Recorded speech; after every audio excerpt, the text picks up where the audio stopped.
Hello, friends. Dr. Leslie, forensic psychologist, back on the fifth election day. But really, all the elections happened yesterday. We'll get into that.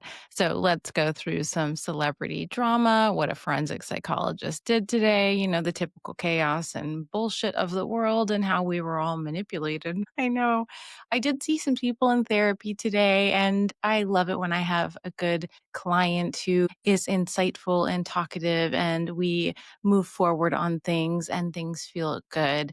It was a positive day in that regard. I woke up to a ton of DMs where people said that they wanted to unfollow me as if I actually knew who they were. As I talk more about politics, you just can't see it. You can't even follow accounts that might go against your view. See, there's the whole problem. Then you stop following accounts that go against your view. Then you only follow people who enforce your view. That's called propaganda. That's fear mongering. That is you being closed minded and ignorant. So if you're not following accounts that you vehemently disagree with, especially on Instagram when no one makes any money on those accounts, I think you are burying your fucking head in the sand, because if you actually knew me, you would know that I'm quite middle of the road. I think there are a lot of Republican policies that suck and that work. I think there's a lot of Democratic that suck and that work. I think a lot of things are failing across the world. I think most of our leaders have generally sucked. I think most of our leaders want money and power and fame, and we forget about the people. And it really made me happy with Mamdani winning yesterday. And not because I know much about him, but it was a moment of happiness where people in America came together and just seemed fucking happy and joyous. And I wasn't thinking about the fallout. I'm not thinking about him. I don't live in New York. This is, at least the registered sex offenders, or, allegedly. So many women have said that Cuomo sexually abused them, assaulted them, harassed them. So whatever, he's out of office.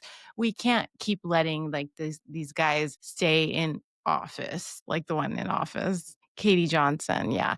If you listen to the audio of her talking about Trump and what he did to her when she was 13, there's audio of her. There's a reason she's in hiding. There's a reason people aren't speaking out. There's a reason that Marjorie Taylor Greene wants to basically seek vengeance on Trump because he smushed her career. She thinks she wanted to, continue to rise, and he basically told her no because she's an off-putting individual and her views are very bizarre. And now she's flipped and she's really actually trying to win the hearts of the Democrats. But there's a reason she wants to name the people on the Epstein list, on the flight logs, the actual people that were named by the survivors. And that's why the government is shut down. That's why Mike Johnson looks like a befuddled just liar all the time, because at the end of the day, it is about not voting in the Arizona candidate or the elect, because she would then vote to release the Epstein files. I mean, we've moved on from there, and I've said this repeatedly. Now we've moved on because they're fighting against bills, but they're fighting about hidden things that both sides are trying to jam in, and both sides are lying to the public about what is actually what they want and what they want signed long term. And they don't care that Americans are not eating. They don't care that there are no SNAP benefits. They don't care that 40 million people don't have food. And yeah, someone messaged me that 40 million people might not have food, but way more people had food during the last administration. Not the point, right? The point is that this is not good. We need to feed people. We need to take care of Americans, and we need to stop fighting. And then we need to start working on the policies in which we can get along. And I find it quite diabolical that both sides have dug their heels in. And this is probably going to be the longest government shutdown in American history. And it's because they cannot communicate and they will not lose on their side. Lots of news. Let's go back to celebrities. Lots of news of the Blake Lively and Justin Baldoni case. So the news originally was that Justin Baldoni, his lawsuit was dismissed like months ago. Most of it was dismissed and he could not appeal. He could appeal to a couple things, but he didn't. And then it timed out. And it's a little bit of misinformation, but it's so minute minute. It doesn't freaking matter. At the end of the day, he's not going to refile because he has nothing and he's shown nothing for a really long time. So for people to hone in on this nuance and then get so upset that the media outlets were reporting it wrong, like, my God, who cares? Who cares? And then now the outlets are reporting that Lively lost in a battle trying to get Jed Wallace, who's a well hidden individual. I mean, he's very well hidden because he's friends with Elon Musk, trying to get information, basically like figure out where the hell the guy lives so that he can be sued because he's that well hidden. He's scary. He's a scary dark web guy. Yeah. And he's highly connected to the wealthiest people in the world. And I'm sure he runs many, many smear campaigns for all of them, including against Kamala Harris during the election. But besides that, so Blake's lawsuit wasn't dismissed in that, and it wasn't dismissed in the way or with the strength that Baldoni's was. It was just that she can't sue in New York because this probably didn't take place in New York. And it really seems really hard to pinpoint all the places that Jed Wallace did all this dirty stuff. So I would imagine she's just going to refile it because she has the ability to, because she has the knowledge and the evidence and the awareness and really good lawyers. So there's a big difference of Baldoni not refiling and Lively likely going to refile. So we'll see if she refiles. I don't know how much it matters. How much does it matter with that particular part of the case?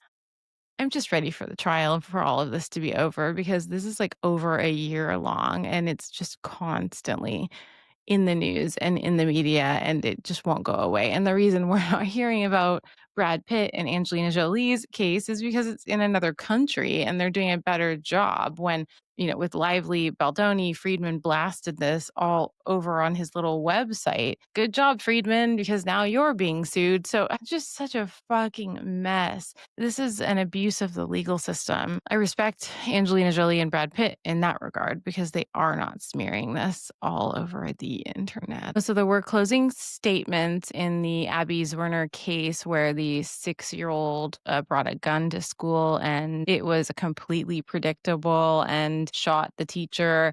It was completely predictable. There were so many red flags and signs. And yeah, the vice principal knew for 2.5 hours that students had said there was a gun, not a toy gun, a fucking gun. Students had said there was a gun. And even if she did meet the low bar of whatever the policy is, it doesn't mean that she still wasn't wrong. Juries don't have to decide based on laws. They have to decide based on what they have learned throughout the case. And they can decide that Abby needs to win because the rules suck so much. And also, this vice principal didn't look for the gun, didn't take charge, was not empowered to do so. There's going to be so many lawsuits that come from this. She went to lunch and then a 6-year-old boy shot a teacher. She will forever have bullet fragments next to her heart. She will forever be compromised. Yeah, someone's got to pay, and I think a lot more than the vice principal, but if we start here, fine by me. So the jury is thinking about basically how much money they should award her, and hopefully we'll find out tomorrow. They're asking for $40 million, and honestly, fuck it, why not? The lawyers, the legal fees are probably gonna, take 50% of that, and then there's gonna be, I don't know, taxes, and this isn't actually a significant amount of money for a 20-year-old who can't really work and can't really make money for the rest of her fucking life. So any jurors out there who are listening, yeah, I think Abby should win big time. And yes, there were warnings and precursors. And I don't even like how Abby's attorney said that you can't even see the predictability of a 6-year-old. Yes, you can. Yes, you fucking can. I forgot to mention that Jessica Simpson, whose songs I sang in the car today when I was going to the eye doctor, I Will Love You Forever. She seems to be coming back into like acting. What did I see? Acting in some kind of a legal series. I did watch Kim K's for like the first show. I could barely even get through it. It was horrible. You could tell that these really, really good actresses were like acting more poorly and dumbing it down so that they could like give Kim the chance to try and act. They awkwardly pause. They kind of like, like when Biden walked into the forest or when Trump he was in another country and he walked into a crowd and he kind of got lost. That's kind of what it felt like with Kim K. Like she can't act and they were all kind of like giving her like little soft throws to help her along. But that filled most of the show and took away away from the storyline. And actresses like Glenn Close didn't look like good actresses. Icky, icky. How much more do you want, Kim Kardashian? How much more do you want? You just really want to be an actress, but you're not. Give up. You have had a flat face and no facial expressions and lied about your ass your entire career after a sex tape that everyone thinks that you made a couple of and you gave to your mom to review. I don't know, but this isn't the move. The law degree and the legal standings and actually doing something for justice and helping the world, no, that's cool. That could be the move. This isn't the move. I literally saw nothing on American news today about any other country in the world. They were just completely focused on our elections. So basically, the things that happened, to sum up the things that happened, Jennifer Newsom gave an awesome speech. And then, of course, all the haters replied with whatever. She went to a dinner during COVID when everybody else was locked down. And Newsom has denied this. The story seems a little wishy washy. A lot of people did a lot of bad things during COVID. To be in a position of authority and not follow the directions that you're giving your people, yeah, that's pretty shady. He's also come under the gun for not answering to hidden money and things like that. I don't know. He's going to make a run for presidency. So we've got Gavin Newsom running for president. I mean, everyone quickly forgot that like Los Angeles just burned down. So, and there was no water in the hoses, and the firemen I knew were texting me saying they're watching fires just cover neighborhoods. They're plugging in their hoses and no water is coming out. So, I mean, Newsom, I think, he's doing a good job battling Trump, and he's really getting Trump in a little tizzle, especially with the video of him doing like WWE and beating up Trump. And then Trump just tweeting or whatever he's doing at 3 a.m. I don't know. I don't know. This is all just so fucking ridiculous. But I mean, he's kind of gotten under his skin and shaken him up, whatever there is to shake, if there are emotions. So I don't know. Jennifer's speech was really good. She seemed really confident and she honed in on children. And it was a good first lady move. And I can definitely see them winning because of how bad Trump is and how he hasn't followed through on a single thing that he said he was going to follow through. So even as bad as people think Newsom is and his wife is and their friends in California and their elite circle, I don't think it really matters because nothing could be worse than Trump. So yeah, the Republicans are having a hard time right now. Even Marjorie Taylor Greene has kind of flipped, going on The View and having a nice conversation and no arguing. She really tried to look pretty, but she didn't have the correct glam. She definitely came in kind of MAGA looking, like, I don't know. Her hair was kind of like, thinning. She could have done her makeup better. I think she could have done like a little better job to be on The View, but she got her point across, which was that she's going to do anything and everything to get back at Trump and all the people who told her career couldn't rise in the way she wants to. But whatever, if she releases the Epstein names, I don't care. I don't care her reasoning. I don't care if it's to leverage positioning and other things, because at the end of the day, those names need to come out. Those billionaires selling music on television, in politics, running government affairs across the world. Yeah, Prince Andrew, if this is all a hoax, why'd you get evicted? Trump? Yeah. And Elon Musk, didn't he come out and say that Trump was in the files, but then he kind of got silent about it. And then he got like a massive payout and Tesla's doing better. That seems a little fishy. So basically, as I've learned, it is all theater, but it's not just theater. It's all money. It's money. It's money and power. So what actually happened yesterday and today, Prop 50 in California passed. And now, I don't know, they're getting sued over it. I don't even know who's suing who, but of course that's going to come. They're going to try to stop that. Mamdani won in New York with like 1 million people coming out to vote for him. He has quite the amazing jingle going around on social media. They just elected a Muslim guy, a Democratic socialist. Is he? I don't know, but the happiness, like I said, the joy around this just made me happy to see Americans feeling like they could come together when it's just been 11 months of just hatred and sadness. It's been 11 months of people feeling like they are just their head is on a swivel and every day they don't know what's going to happen or if we're going to enter into a war or who we're mad at or what Trump's going to say. And this man has way too much power and he just puts it out on Truth Social for the world to see and he scares the world and he increases this systemic anxiety, which is just completely unfucking necessary. Virginia finally got a woman in authority after what, 300 years? And then they also flipped 13 seats in the House of Delegates. Now, I'm not entirely sure how that's going to play out, but that's pretty big. And things flipped in Georgia as well. These are pretty like red areas. They got 25 points shifted towards the Democrats. Jersey shifted. Pennsylvania Supreme Court remains Democratic. Missouri had shifts in like deep red areas. What I assumed was a lot of Hispanic people came out and a lot of young people came out to vote against Trump, even though Trump made sure to say he wasn't on the ballot. And everyone else made sure to say that, oh, yes, he was on the ballot. This was entirely because of him. How would you like to go vote while you're walking by a line of people waiting for food stamps? How would you like to be terrified every single day, even though you are a legal Latina in this country, but you don't know who ICE is going after and they're wearing masks and they have unmarked cars and they don't seem to be identifying individuals as they snatch them and grab them, like today when they took a teacher in front of children and then they took a toddler. I would love it if there's an ICE officer out there that just wants to talk to me privately and explain what's going on. Like, I'd like to know the criteria because physically I could become an ICE member, but what's the training? Are you guys getting psychological testing? Are people making sure that you're not all just psychopaths who want power, kind of like our government leaders? I think what yesterday really was that Americans can smell bullshit and it's bullshit. MAGA people were heavily manipulated by Trump. And like most people who have a personality like Trump, they can't keep it up. And eventually their true colors show. One last thing I'll talk about is there is some conversation about LGBTQ plus.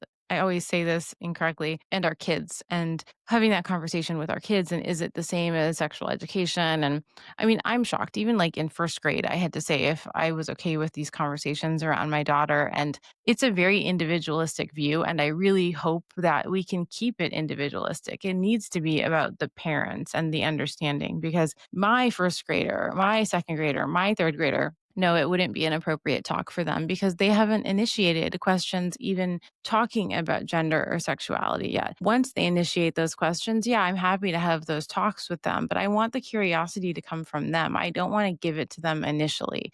I want it to be an organic growth of curiosity. To me, that seems healthier. So, anyways, not so much funny stuff today. I mean, maybe Sydney Sweeney saying that she did the commercial about the jeans that was incredibly racist, but really it's just because she likes jeans. And then asked what she thought when Trump gave her a shout out. And she said it was surreal with no affect and a completely blank face. So, okay, again, why do we look to actors for any kind of substantial information? They literally are hired to play other people. And they're given lines that smart people write. A lot of actors are very brilliant people, but a lot aren't. And they're really good at just mimicking smart people, other people, different people, mentally ill people. So, yeah, I don't know. We can kind of lay off Sydney Sweeney because I don't really think that she has any concept of what the hell she's saying. Just like so many people who actually really fought for Trump and didn't realize he was manipulating all of them. Yeah, I said it. I'm sorry, guys. I'm starting to very much feel that way. So I leave you with a little psychological advice. We've had a time change. It's already been a long week. Tomorrow is Thursday. We're heading into Veterans Day weekend where we can honor the men and women who fought for our country. Take a moment to ground yourself tonight. Take a moment to be thankful for the things in your life that you really are thankful for. Hug your loved ones and know that we are on a rocky path, but we are moving forward because I truly believe it can't stay this unstable forever. Is that not? I mean, I guess the Palestinians would definitely say otherwise. So I don't know. But in America, I definitely think that this is going to need to stop because this chaos is just too much. It's too much. It's going to put people over and they're going to do bad things. And it's also going to get very powerful and smart people to come together and do good things. So keep your hope, but keep your fucking sanity and do really nice things for yourself, especially on days that are extra stressful. I want you to do exaggerated exaggeratingly nice things for yourself. If you're on a diet, eat some ice cream. I don't know, do something. Go buy, oh my gosh, thank you, Aloe Yoga, for sending this to me. This is the softest shit I've ever had on my body. Aloe Yoga, this is their velour shacket. I don't know, DM them and ask them if like they'll just send you one for free if you can't buy one. But yeah, perks of putting out footage and having followers, I guess you get free shit. Okay, I don't know. Just DM me and I can just send this to you. Okay, good night.